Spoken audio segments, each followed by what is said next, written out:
Mobile apps have become integral to everyday life for most of us. In fact, there are millions of Android apps with wide-ranging purposes available for users to download.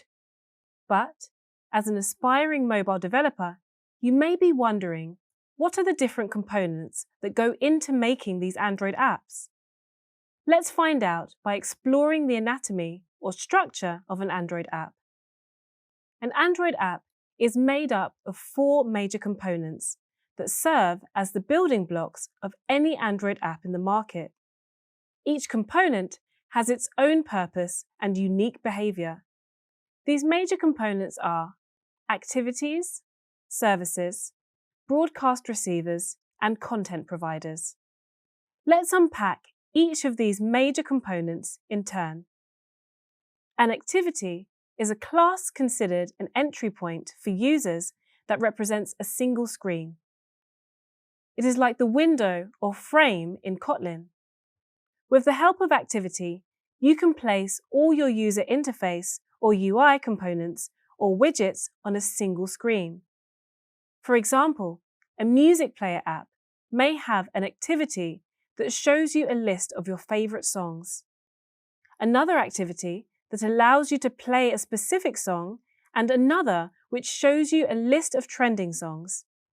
Each activity is independent of the others. Then, there's the services component, which runs in the background, serving as the invisible background worker of any Android application. Its function is to constantly update the data sources and activities with the latest changes. It also performs tasks when users are not active on applications. A good example of a service is chatting with someone whilst listening to music. Another component is the broadcast receivers component. Its purpose is to respond to messages from other applications or systems in real time. To illustrate, imagine you are enjoying your favorite song on your music app when you get a notification that you're running low on battery power.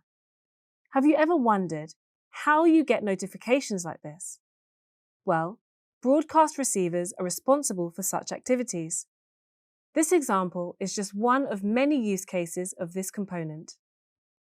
Content providers is the last major component and is responsible for sharing data between one or more applications. This kind of operation is based on request. A typical example is a social media app that allows users to share their images online.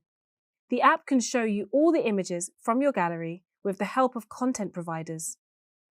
These Android components are coupled by a configuration file called Android manifest.xml. It is used to specify each component and how they interact with each other.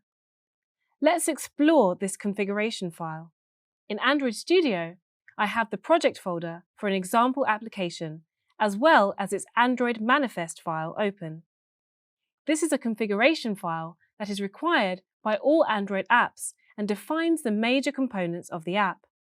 It also contains information about what the app needs in order to run on an Android device. One of the major components, activity, is defined in this file already. Currently, it has specified details such as name, label, and theme. However, let's further expand the file by defining another major component, such as a receiver. To do this, I'll start by adding a line below the activity block and typing receiver Android:name equals and then .receiver within quotes. I then end with a / and right angle bracket.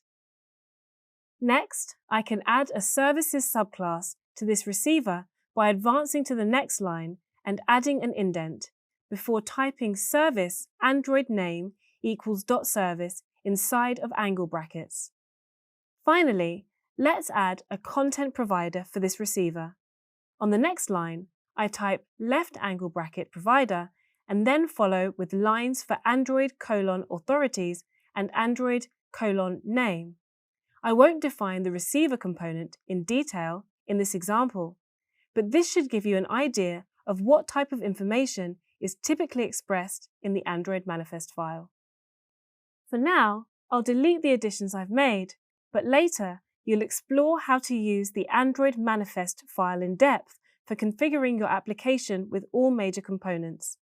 You now know more about the major components that make up Android apps. Well done! You're making great progress towards creating your very own project in Android Studio.